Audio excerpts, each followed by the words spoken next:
Okay, so you guys have been sending in some really interesting stuff actually about a pretty big military development that's coming out of Russia, and I think it's something we should probably look into. Yeah, Yeah. absolutely. I mean, this is something that we need to get a handle on pretty quickly because it has the potential to escalate. Yeah, I mean, you said in your notes to me that this is like the biggest military development in Russia since 2011. Well, yeah, I mean, in terms of like conscription, I Yeah. guess that's the biggest thing. Yeah. Okay, so Russia's largest military conscription since 2011, Yeah. and we've got some news articles basically that you sent my way. So Mhm. that's going to be the basis for today's deep dive. Yeah. So what we're looking at here is, well, let's just go read into the numbers, I guess. Okay. Yeah. What exactly is happening with this spring call up?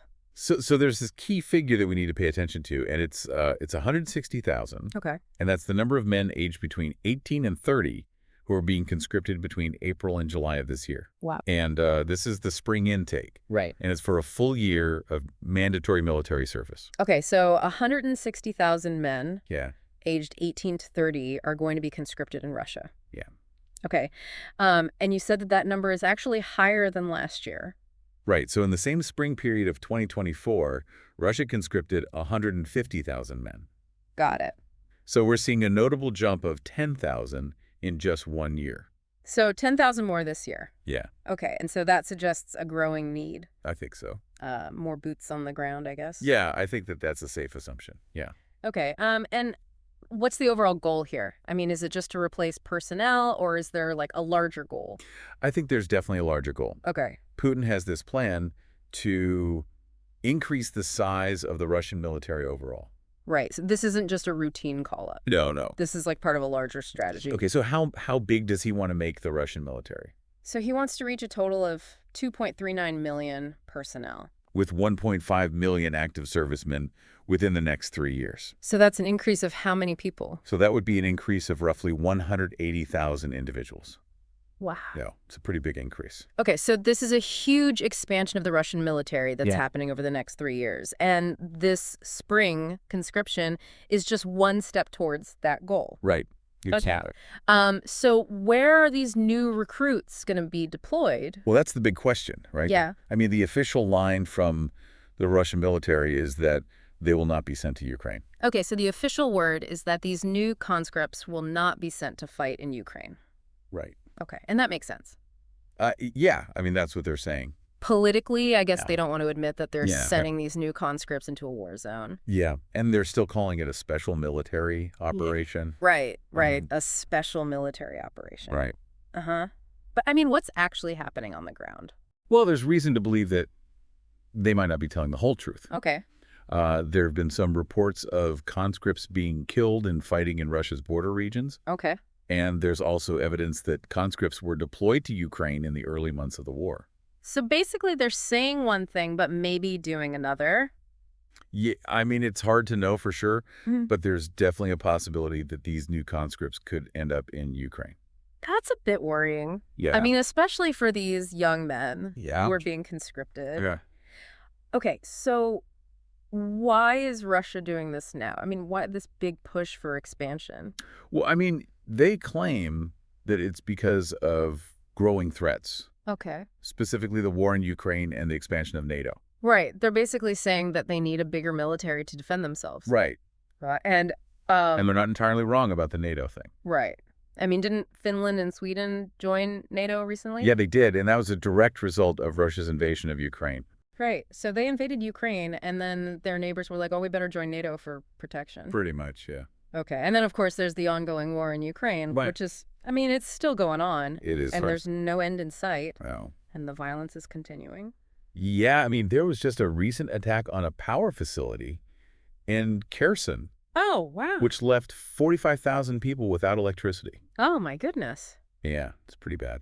And is Russia just denying any involvement in that? Well, they're saying that it was Ukrainian drone attacks, Oh, so they're, but it's hard to say for sure. Right. And it's a very complex situation. yeah. And it seems like they say one thing about these attacks on power grids and then, Yeah, they're kind of contradicting themselves. right. Yeah. Okay. And obviously the war in Ukraine is taking a toll on the Russian military. Oh, absolutely. Yeah. I mean, the losses have been really heavy. Do we know how many Russian soldiers have died? Well, the BBC and Mediazona have confirmed the deaths of over 100,000 Russian soldiers. Wow, 100,000. Yeah, but that's probably a low estimate.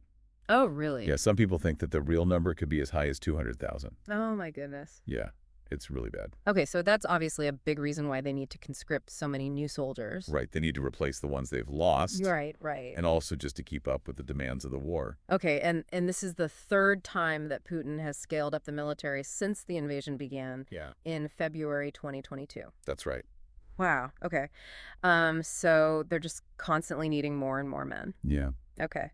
And you mentioned that there have been some changes to the rules of conscription. Right. So they've actually raised the upper age limit for conscription from 27 to 30. Okay, so now they can draft men up to the age of 30. Right. Okay, so that's a way to increase the pool of eligible men. Yeah, exactly. Okay, and how are they notifying these men? So they're doing it by post, but they're also using electronic notifications Okay. through the state services website, Gosuslugi. Gosuslugu, okay. Yeah, and in Moscow, they're also using the movosten.ru city website.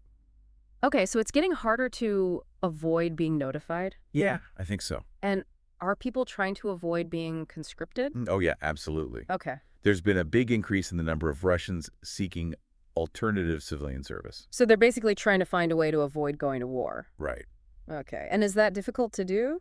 It's definitely become more unpredictable since the start of the war. Okay. There's a human rights lawyer named Timofey Vaskin who has been talking about this. Okay. And he says that the authorities are constantly changing the rules. Okay. So it's hard to know what to expect. So it's a very uncertain time for young men in Russia. Yeah, absolutely. Okay. And is Russia just relying on conscription to increase the size of its military? No, they're also doing a lot of recruiting.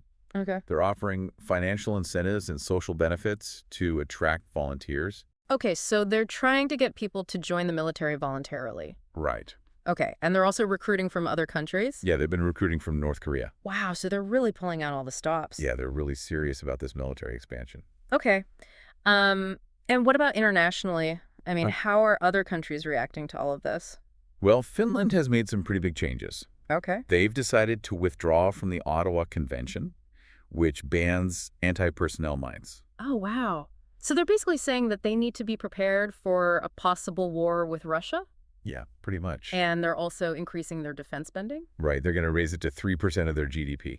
Wow, so they're really taking this seriously. Yeah, they are. Okay, so basically Russia is building up its military. Right. And its neighbors are getting nervous. Yes. And they're starting to prepare for the worst. I think that's a fair assessment, yeah. Okay, wow. So we've covered a lot of ground here. We have. We've talked about the largest Russian military conscription in over a decade. Right. The war in Ukraine, Yeah. the expansion of NATO, and the reactions of other countries. Yeah. So I guess the big question is, what does all of this mean for the future? Right. I mean, is this going to lead to a bigger war?